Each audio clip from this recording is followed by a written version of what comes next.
How to use AI to turn data into charts and reports. Follow these instructions.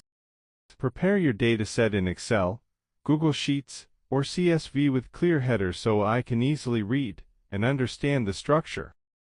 Use tools like ChatGPT, Excel Copilot, or Google Sheets AI to describe the type of chart or report you want in plain language. Upload or paste your data into the AI tool, or link your spreadsheet for real-time access to the dataset. Type prompts like, make a line graph of sales by month, or create a summary of customer satisfaction ratings.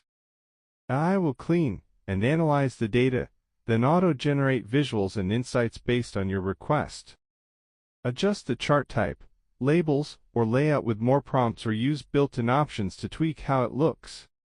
Export the chart or report as a PDF, PPT, Excel file, or embed it directly into a dashboard or web page. Thank you for watching.